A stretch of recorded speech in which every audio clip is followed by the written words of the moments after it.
Tu es peut-être un étudiant à la recherche d'un stage ou un jeune diplômé à la recherche d'une opportunité en CDI.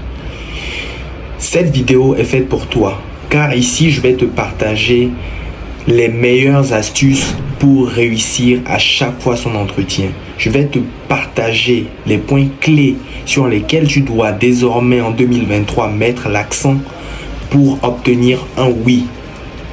Tu es peut-être également à la recherche d'une opportunité, tu es au chômage et tu constates qu'à chaque entretien, tu reçois toujours une réponse négative. Cette vidéo est aussi faite pour toi.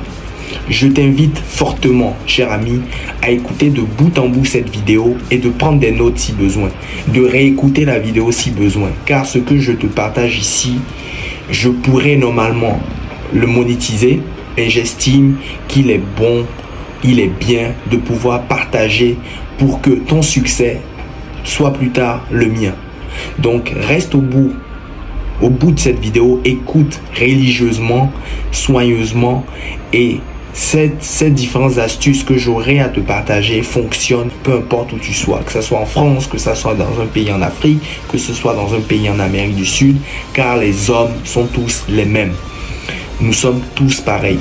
Donc, prends des notes, écoute attentivement, réécoute et tu verras, applique-les et tu verras par la suite que tu bénéficieras que de réponses positives.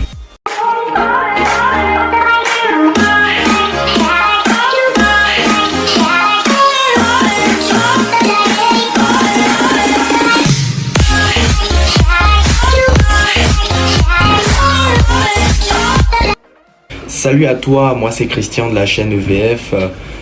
Tu es peut-être nouveau sur celle-ci, n'hésite pas à t'abonner car nous partageons de nombreuses astuces, de nombreuses informations capitales, de nombreuses réussites qui vont t'aider dans ta démarche d'études en France ou dans ta recherche d'une opportunité professionnelle. Pour les anciens, je profite à vous remercier de votre fidélité et n'hésite pas à partager nos vidéos pour que le plus grand nombre puisse également en profiter. Donc cher ami, cette vidéo, j'estime qu'elle est indispensable, elle est capitale pour plusieurs raisons. En tant qu'étudiant, on aspire tous à occuper un emploi à la fin de nos études. En tant que chômeur, on espère trouver une opportunité qui va nous permettre de vite rebondir. En tant que salarié en poste, on est peut-être à la quête d'une nouvelle opportunité qui va redynamiser notre vie, qui va nous rebooster, qui va redonner un sens à celle-ci. Pour ces trois profils, j'estime que cette vidéo est très très importante. Ici, je te partage la synthèse de ma petite expérience. Et crois-moi, si je la partage aujourd'hui, c'est parce qu'elle a fait ses preuves. Elle a fait ses preuves. Je suis à un stade de ma vie où je suis le seul décideur entre les différentes opportunités qu'on me propose. Et je veux qu'il le soit ainsi pour toi. Sans plus tarder, voici les 8 points clés. Les 8 points clés sur lesquels tu dois mettre l'accent désormais en 2023 pour réussir à chaque fois ton entretien. Le premier, les qualités. Dans chaque annonce, dans chaque offre d'emploi, il y a toujours des qualités qui sont recherchées, cher ami. Il arrive des fois que l'entreprise, l'employeur énumère une pile de qualités. Je t'invite dans ce cas de figure à répertorier 3 qualités. C'est indispensable, 3 qualités. Et pour ce faire, soit tu as de l'expérience et tu sais déjà les qualités indispensables pour ce type de poste, ou soit tu peux aller te demander conseil à des expérimentés ou faire des recherches sur Internet. Et tu notes sur le papier 3 qualités. Lors de ton passage en entretien, en te présentant, il faut nécessairement que tu parles de ces qualités. Et en parlant de ces qualités, je veux absolument que tu donnes des exemples. Il ne suffit pas de dire « je suis dynamique » et c'est tout. « Je suis responsable » et c'est tout. « Je suis fiable » et c'est tout. Non. Tu dois illustrer par tes expériences passées ou dans ta vie de tous les jours. Exemple, je suis quelqu'un de fiable sur qui vous pouvez compter car lors de mon alternance, il arrivait que mon responsable me fasse appel les samedis pour le remplacer en agence. J'ai un fort relationnel parce que j'ai des origines exotiques dans lesquelles je dirais j'ai grandi et qui font que j'ai cette facilité à aller vers les gens. Ou je peux dire plus simplement, j'ai un fort relationnel que j'ai développé grâce à mes nombreux voyages que j'ai effectués en grande partie tout seul. Cela m'a poussé à m'ouvrir aux autres, à aller parler aux autres, à échanger, etc. Il faut nécessairement que tu illustres. Car il y a beaucoup de candidats qui donnent des qualités, qui se jettent des fleurs gratuitement sans illustrer. Et les employeurs en ont marre. Il faut nécessairement que tu les illustres. Que ce soit déjà au niveau de la formation, que ce soit au niveau des qualités, que ce soit l'autonomie.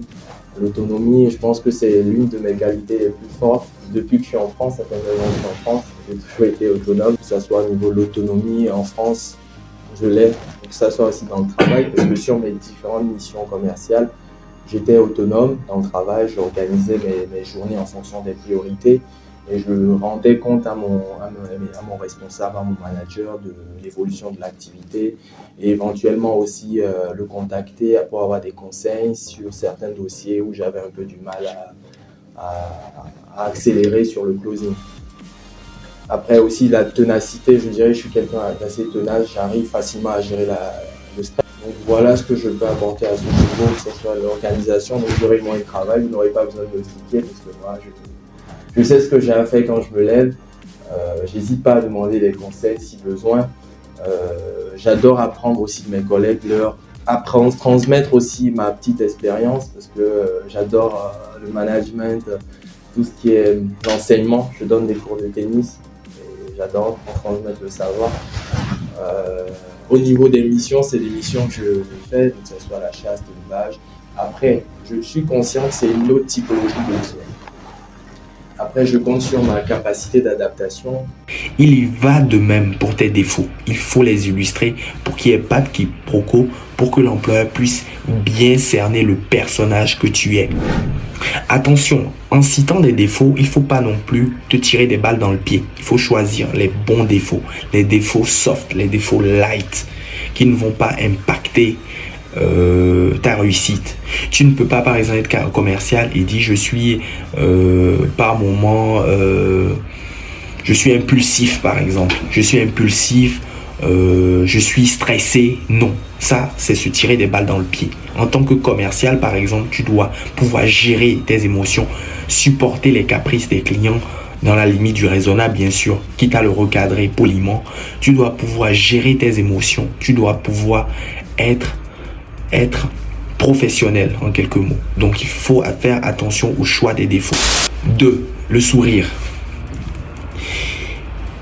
Il est indispensable, cher ami, quand tu rencontres les recruteurs, de sourire, de dégager une joie de vivre, un optimisme, un rayon de soleil.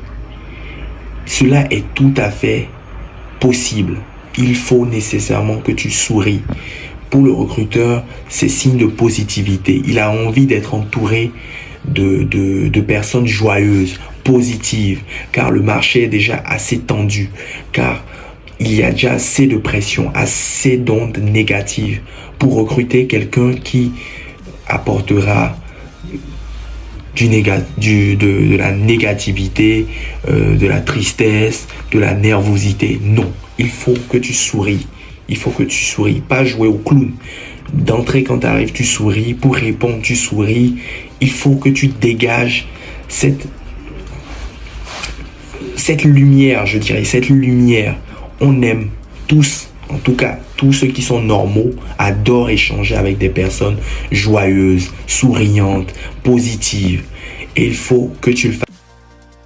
Ce que mes collègues relèvent habituellement chez moi, le côté positif, joyeux, que j'estime c'est important quand même de travailler dans un environnement joyeux, même si Au final, on est là pour des résultats, pour un objectif précis, mais c'est beaucoup plus agréable. On arrive à beaucoup plus être créatif et créer aussi, je dirais, une bonne cohésion d'équipe avec une bonne entente avec les collègues. 3. Le feeling. Le feeling est l'élément moteur, hormis les compétences, qui décidera de ton sort, si tu seras pris ou pas. Car dans toute entreprise, nous travaillons avec des hommes. Nous avons besoin d'avoir du feeling. Nous avons besoin d'avoir l'attirance mutuelle. Comme deux aimants.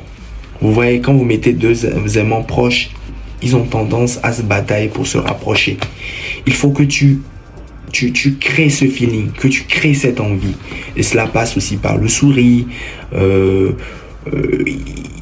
Il faut que tu donnes cette impression, cette envie, cette volonté de vouloir travailler avec toi.